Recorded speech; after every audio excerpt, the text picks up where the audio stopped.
नमस्कार दोस्तों। आज के हम इस वीडियो के अंदर हम 18 टू 21 मई 2026 के करंट अफेयर के 15 एमसीक्यूज करने वाले हैं। आप लोग जानते हो करंट अफेयर काफी इंपॉर्टेंट है, डायरेक्टली क्वेश्चंस आएंगे। ठीक है, तो आज हम ओनली 15 एमसीक्यूज करेंगे और काफी इंपॉर्टेंट क्वेश्चंस है, सिलेक्टेड क्वेश्चंस है। कोई भी फालतू क्वेश्चन नहीं होगा, सारे के सारे क्वेश्चंस एग्जाम ओरिएंटेड है। तो डायरेक्टली हम करते हैं क्वेश्चन नंबर फर्स्ट, बिना किसी टाइम वेस्ट करते हुए। क्वेश्चन नंबर फर्स्ट पढ़िए। Which country confirmed the Royal Order of the Polar Star? Royal Order of the Polar Star Commander Grant Cross honor to the Prime Minister Narendra Modi. Hindi में ही पढ़ सकते हो। किस देश ने प्रधानमंत्री नरेंद्र मोदी को royal order of polar star commander grand cross सम्मान से सम्मानित किया? ठीक है, तो ऑप्शन है आपके पास चार: नॉर्वे, स्वीडन, डेनमार्क और फिनलैंड। तो आपको याद रखना है इसका आंसर क्या है, ऑप्शन नंबर बी। यहाँ पर लिखा हुआ है PM Narendra Modi confirm with the Sweden's order of polar star. ठीक है, तो ध्यान रखना स्वीडन। इसको करते हैं इरेज। अब करेंगे हम question number second. Question number second पढ़िए, अच्छा क्वेश्चन है। The million minds tech park was inaugurated in which city of Gujarat? ठीक है, हिंदी में मिलियन माइंड टेक पार्क का उद्घाटन गुजरात के किस शहर में हुआ? ऑप्शन आपके पास चार: सूरत, अहमदाबाद, बड़ोदरा एंड राजकोट। ठीक है, तो इसका सही आंसर क्या है, ऑप्शन नंबर बी, अहमदाबाद। इस पिक में भी आप देख सकते हो Amit Shah inaugurated million mind tech park and Grammy Grammy campus in Ahmedabad. तो ध्यान रखना कि मिलियन माइंड टेक पार्क कहां पर इनॉग्रेट किया है या फिर कहां पर इसको स्टैब्लिश किया है, तब बोलोगे अहमदाबाद गुजरात में। ठीक है, किसके द्वारा इनॉग्रेट किया गया है, तो अमित शाह के द्वारा। इसको करते हैं रेज। अब करेंगे हम question number third. Question number third पढ़िए। The eastern regional agriculture conference 2026 was organised in which city? तो देखिए, ईस्टर्न रीजनल एग्रीकल्चर कॉन्फ्रेंस 2026 किस सिटी में ऑर्गेनाइज हुई है? ऑप्शन आपके पास चार: रांची, पटना, भुवनेश्वर और कोलकाता। ठीक है, तो इसका सही आंसर क्या है, ऑप्शन नंबर सी, भुवनेश्वर। ठीक है, यहाँ पर देखो eastern regional agriculture conference 2026 Bhubaneswar. ठीक है, किस सिटी में हुई है, भुवनेश्वर। करते हैं क्लीन। अब करें हम question number fourth. Question number fourth पढ़िए, इंपॉर्टेंट है। Recently presidents rule was in the news in the context of Manipur. Which of the following article of the Constitution deal with the imposition of presidential rule in a state? तो simple सी भाषा में ये बोला जा रहा है कि प्रेसिडेंशियल रूल किस आर्टिकल में दे रखा है। ठीक है, आपने पढ़ा होगा इमरजेंसी तीन प्रकार की होती है। सबसे पहले इमरजेंसी किस पार्ट के अंदर मेंशन है, ध्यान रखना ये है आपकी 18 के अंदर। इमरजेंसी 18वें पार्ट के अंदर मेंशन है। कितने प्रकार की इमरजेंसी होती है, आप बोलोगे तीन: नेशनल इमरजेंसी और एक प्रेसिडेंशियल रूल। ठीक है, और तीसरी फाइनेंशियल इमरजेंसी। तो प्रेसिडेंशियल रूल किस आर्टिकल में है, आर्टिकल 352, आर्टिकल 356, आर्टिकल 360 और आर्टिकल 370। तो इसका सही आंसर है सर, ध्यान रखना option number B, article 356। Article 356 deal with the presidential rule. अब आर्टिकल 352, जो आर्टिकल 352 है वो किसके साथ डील करता है, किस इमरजेंसी को, मतलब कौन सी इमरजेंसी आर्टिकल 352 के साथ डील है, तो है नेशनल इमरजेंसी। और आर्टिकल 360 के अंदर कौन सी इमरजेंसी है, आप बोलोगे फाइनेंशियल इमरजेंसी। ठीक है, तो article 352 national emergency, article 356 presidential rule और आर्टिकल 360 फाइनेंशियल इमरजेंसी और आर्टिकल 370 डिलीट कर दिया गया है। ठीक है, और किससे रिलेटेड था, जम्मू कश्मीर से। अब बात करते हैं क्वेश्चन नंबर फिफ्थ। इसका हिंदी वर्जन नहीं है, कोई दिक्कत नहीं, पढ़ो। Recently the president of India promulgate the Supreme Court number of judges amendment ordinance 2026 with reference to the ordinance in India consider the following statement। तो यहाँ पर क्या पूछा जा रहा है कि प्रेसिडेंट के द्वारा अभी सुप्रीम कोर्ट अमेंडमेंट ऑर्डिनेंस 2026 को लागू किया है, मतलब स्टार्ट किया है। ठीक है, तो क्वेश्चन में क्या पूछा जा रहा है कि ऑर्डिनेंस से रिलेटेड कौन से स्टेटमेंट सही है। ऑर्डिनेंस से रिलेटेड कौन से स्टेटमेंट सही है, आपसे ये क्वेश्चन पूछा जा रहा है। स्टैटिक पार्ट है, ठीक है। स्टेटमेंट फर्स्ट पढ़ो, an ordinance has the same force and effect as a law passed by the parliament. Statement second, Article 123 of the Constitution empowered the President to promulgate ordinance when President is not in session. Third, Governor of State can issue ordinance under Article 231 of the Constitution. Important है, आ सकता है, अगर ये आपसे current में ना पूछा है तो स्टैटिक पार्ट में भी पूछा जा सकता है। तो ऑर्डिनेंस की बात हुई है, तो क्या ये स्टेटमेंट सही है? आप बोलोगे यस सर, ये स्टेटमेंट एकदम सही है, ठीक है। जैसे पार्लियामेंट ने कोई भी लॉ पास किया, पार्लियामेंट के द्वारा लॉ पास किया, तो उस लॉ में जितनी फोर्स है, जितना इफेक्ट है, ठीक है, उतना ही इफेक्ट होता है ऑर्डिनेंस के द्वारा पास किए हुए लॉ में, ठीक है। स्टेटमेंट सेकंड क्या बोल रखा है कि आर्टिकल 123 प्रेसिडेंट को एम्पावर करता है ऑर्डिनेंस को लागू करने के लिए जब पार्लियामेंट सेशन में ना हो। तो बिल्कुल सही बात है, article 123 empower the president to promulgate ordinance when parliament is not in session, ठीक है। तो ये स्टेटमेंट भी एकदम सही है। थर्ड स्टेटमेंट पढ़ो, the governor of state can issue ordinance under article 231 of the constitution। तो आप बोलोगे नहीं, ये स्टेटमेंट एकदम गलत है, क्यों? क्या गवर्नर ऑर्डिनेंस दे सकता है, इशू कर सकता है? तो आप बोलोगे यस, गवर्नर के पास भी अधिकार है ऑर्डिनेंस को इशू करने का, प्रोमुलगेट करने का, जब असेंबली सेशन में ना हो। लेकिन किस आर्टिकल के अंदर मेंशन है? आर्टिकल यहाँ पर रॉन्ग है, तो यहाँ पर आर्टिकल 213 है। आर्टिकल कौन सा है? आप लोग आर्टिकल 213, तो ध्यान रखना, article 213 empower the governor to issue ordinance when assembly is not in session, ठीक है। आर्टिकल 213 गवर्नर और आर्टिकल 123 प्रेसिडेंट। इसको करते हैं clean.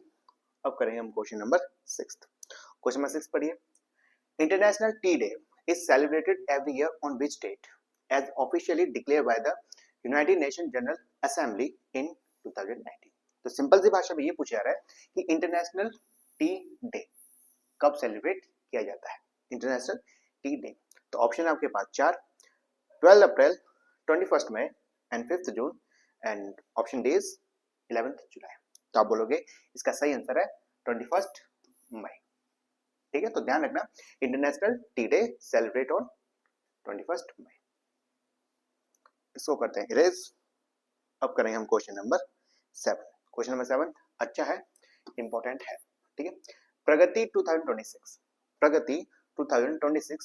a 12 nation military exercise was conducted at which location in India, ठीक है। प्रगति 2026 इंडिया में किस जगह पर इसको ऑर्गेनाइज किया जा रहा है, कहां पर कंडक्ट हो रही है? तो ऑप्शन है आपके पास 4, जैसलमेर राजस्थान, ऑप्शन बी अमरोई मेघालय, सी पुणे महाराष्ट्र में, और डी देहरादून उत्तराखंड। तो आपको ये याद रखना है कि प्रगति 2026 कहां पर कंडक्ट हो रही है? ऑप्शन नंबर बी अमरोई मेघालय में, ठीक है। ध्यान रखना, अमरोई मेघालय में प्रगति 2026 जो कि 12 नेशन की मिलिट्री एक्सरसाइज है।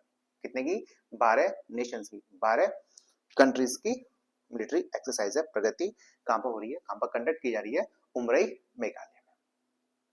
अब करते हैं हम क्वेश्चन नंबर 8। क्वेश्चन नंबर 8 काफी इंपॉर्टेंट है, पढ़िए। ड्यूरिंग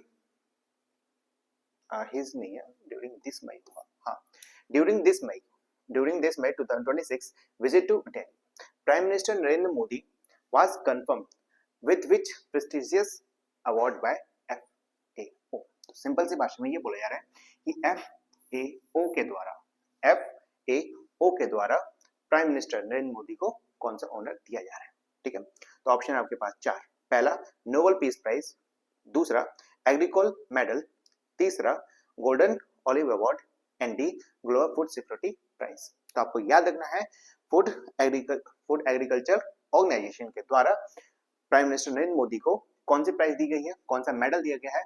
तो option number B Agricola medal. कौन सा? Agricola medal. यहाँ पर आप देख सकते हो पीएम नरेंद्र मोदी को FAO के द्वारा एग्रीकोल मेडल से सम्मानित किया। ठीक है, तो एग्रीकोल मेडल किसके द्वारा? FAO।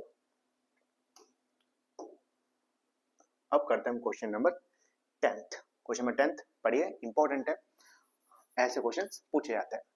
Which book won 2026 international Booker prize? तो किस बुक के द्वारा 2026 इंटरनेशनल बुकर प्राइज जीता है? ठीक है, ऑप्शन आपके पास 4, Taiwan travelogue, B the thing we never say, C not a river, and D a little life. तो इसका सही आंसर है सर, ध्यान रखना option number A, Taiwan travelogue. यहाँ पर आप देख सकते हो Taiwan travelogue. Question number 11th। Question number 11 पढ़िए, अच्छा है ना, यहां से पढ़ लो इंग्लिश का तो बड़ा वैसा है, यहां से। ठीक है, ट्रैकिशियम लाररेम संघाई। ठीक है, फिर से ट्रैकिशियम लाररेम संघाई that was recently seen in news belong to which species? ठीक है, तो लाररेम संघाई किस प्रजाति से संबंधित है? तो ऑप्शन आपके पास 4, स्नेक, फ्रॉग, स्पाइडर और लिजार्ड। तो इसका सही आंसर है ऑप्शन नंबर ए, स्नेक से। ठीक है, कहां पर मिला है? तो ये मिला है मिजोरम। कहां पर? मिजोरम। कौन से नेशनल पार्क में? नेशनल पार्क में। ये है आपका होमवर्क, मतलब मुझे कमेंट करके बताओगे। ठीक है, थोड़ा सा इंटरनेट का सही प्रयोग क्या करो। ठीक है, तो अब मुझे ये बताओगे कि ये वाला जो स्नेक है मिजोरम के किस नेशनल पार्क में मिला है? गूगल कीजिए, कैसे भी कीजिए, लेकिन मुझे कमेंट में बताइए। अगर आपको हमारी वीडियो पसंद आ रही हो, ठीक है, तो प्लीज लाइक, शेयर और सब्सक्राइब कर दीजिए चैनल को, इससे हमें काफी सारा मोटिवेट मिलता है। ठीक है, न्यू चैनल है, अभी तो स्टार्ट किया है बस। ओके, क्वेश्चन नंबर 12 है ना, Kumbhalgarh fort recently recognized for having the world's second longest surviving wall is located in which state? ठीक है, तो कुंभलगढ़ फोर्ट, ठीक है, उसकी जो दीवार है उसको यूनेस्को के द्वारा सेकंड लॉन्गेस्ट सर्वाइविंग वॉल का दर्जा दिया है। तो कुंभलगढ़ फोर्ट कहां पर लोकेटेड है, किस स्टेट में लोकेटेड है, आपको ये बताना है। राजस्थान, गुजरात, कर्नाटका या फिर महाराष्ट्र। तो ध्यान रखना ऑप्शन नंबर ए, राजस्थान में लोकेटेड है कुंभलगढ़ फोर्ट। तो second largest longest surviving wall तो यहाँ पर। ठीक है, इस वॉल को क्या कहा जाता है?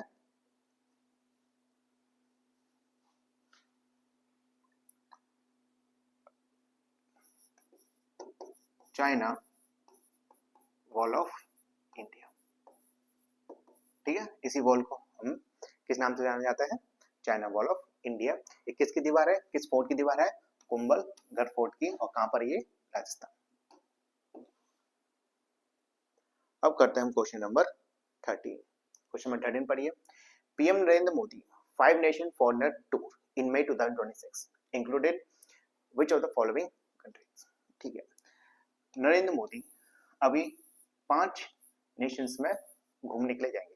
नरेंद्र मोदी के पास, माफ कीजिए, मैं किसी पार्टी का सपोर्टर नहीं हूं, लेकिन उसके पास ओनली घूमने के अलावा कुछ भी नहीं है। ठीक है, कुछ भी नहीं है, इसलिए कॉकरोच जनता पार्टी ऐसी पार्टी बन के उभर के आ रही है सामने। ठीक, छोड़ो। ऑप्शन है आपके पास 4, यूएई, नेदरलैंड, स्वीडन, नॉर्वे और Italy. B UAE, France, Germany, Sweden, Italy. C UAE, Netherland, Denmark, Norway और स्पेन। और D UAE, UK, Sweden, Norway और इटली।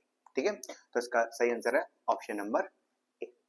ठीक है, नरेंद्र मोदी कुछ नहीं करेंगे, बस विदेश में जा जाके हमारा तुम्हारा पैसा वेस्ट करेंगे। जो हमारा और तुम्हारा जो पैसा है टैक्स का, वो कहां पर जाता है? वो ऐसे ही प्रधानमंत्री जाएंगे, मेलोडी देंगे और वेस्ट करेंगे हमारा तुम्हारे पैसों को। मेलोडी, वाह। Question number 14, according to recent report which state is largest producer of jaggery? ठीक है, जैगरी क्या होता है? जैगरी होता है गुड़। तो बताइए कौन से स्टेट में मतलब किस स्टेट में सबसे ज्यादा जैगरी का उत्पादन होता है, ठीक है। Which state is largest producer of jaggery? Options Karnataka, Gujarat, Uttar Pradesh और महाराष्ट्र। तो इसका सही आंसर क्या है? Option number C, Uttar Pradesh. कितना सप्लाई करता है? अप्रोक्स 70% ऑफ वर्ल्ड, ठीक है, जैगरी प्रोडक्शन।